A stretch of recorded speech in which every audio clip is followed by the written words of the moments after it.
نتايا ماشي روبوت. اللي سولتكم شنو هادشي غتقول لي غير ديال الاسطول، ما يمكنلكش تقارنهم حيت كل واحد عنده الظروف المختلفه ديالو.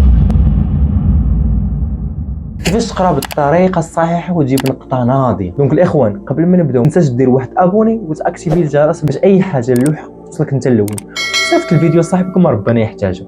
يلا نبدا. اول حاجه هاد التليفون هذا كنطفيه وكنرميه بعيد عليا، كنقول له اهلا بك.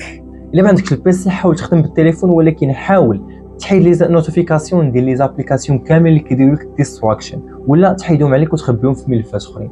فبحال هكا غيسهل عليك الخدمه وغتقدر تكون مركز مزيان. الا سولتكم شنو هادشي غتقول لي غير ديال الاسلاميه والعربيه والفرنسيه، ولكن لا، هادشي كامل ديال الماط وفيزيك ديال الدوره الاولى. اول حاجه اخوان غنستنتجوها، حاولوا ما امكن تخدموا في الدفاتر مجموعين، ما تحاولوش تخدموا في اوراق حيت الاوراق كيمشيو وكيتلفوا، ما تقدرش تلقاهم، ما تقدرش تلقى داك التمرين حيت غيتلفوا لك الاوراق. دونك الحاجه مهمه هي حاول ديما تخدم تمارين بالتدرج. اي ماتير مثلا عندك الجهوي خدم داكشي بالتدرج، الوطني خدم داكشي بالتدرج حتى كيوصل داكشي صعيب، وباش كيقدر يخرج داكشي صعيب كيتفرزوا واحد الدوبامين زوين. حاجه باش تمشي تقرا حاول ديما تخلي ديك البلاصه اللي كتقرا فيها نقيه وريحتها زوينه. طير هذا تخلي ريحه زوينه ومنعشه واللي غتمتع نتايا في القرايه. حاجه هي المياه الصالحه للشرب، حاول ديما تخلي حداك واحد الكاس اللي تمرة ما تبقى تشرب منه، فبحال هكا كيخلي العقل ديالك كيتصفق فيه الاكسجين، وبحال هكا راك غادي تفكر مزيان وغتكون مركز.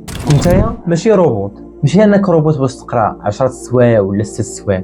دونك حاول تقرا ساعتين وترتاح 10 دقائق، ساعتين وترتاح 10 دقائق، فبحال هكا غتمشي مزيان وغيكون عندك التركيز عالي. واهم حاجه ما تقارنش راسك مع واحد اخر، انت عندك القدرات الخاصه بك، سواء في القرايه سواء في البيزنس سواء في اي حاجه اخرى، فانت خاصك تلقى ديك القدره ديالك. هذا هو الشيء اللي خصك ديرو. حاول ما تقارنش راسك، ولكن طمح باش تولي بحال داك الشخص، وما تقارنوش مع راسك. ما تقولش انا فاشل لا هو كيجيب مزيان لا انا ما كنجيبش مزيان. دونك نتايا حاول توصل لذاك الشخص وما تقارنش راسك معاه، حيت بحال هكا غتدخل في واحد العذاب نفسي اللي ما غتخرجش منه بسهوله. وشنو كتقول المعادله الكونيه؟ الا كانوا جوج ديال الحوايج عندهم جوج ظروف مختلفين راه ما يمكنلكش تقارنهم مع بعضياتهم. مش يمكن لك تقارن الماء اللي هو سائل مع حجره اللي هي كل واحد عنده الظروف المختلفه ديالو، فبحال هكاك ما تقارنش راسك مع واحد اخر، كل واحد عنده ظروف.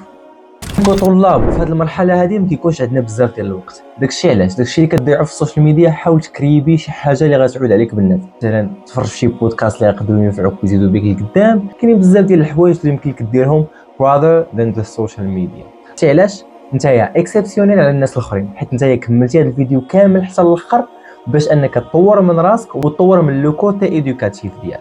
دونك شكرا لكم بزاف على الوقت ديالكم الذي لا يقدر بثمن، نتمنى تكونوا استفدتوا مزيان. شكرا لكم بزاف مره اخرى، ما تنساوش ديروا واحد ابوني وتخلوا لي واحد الكومونتير زوين بحالكم.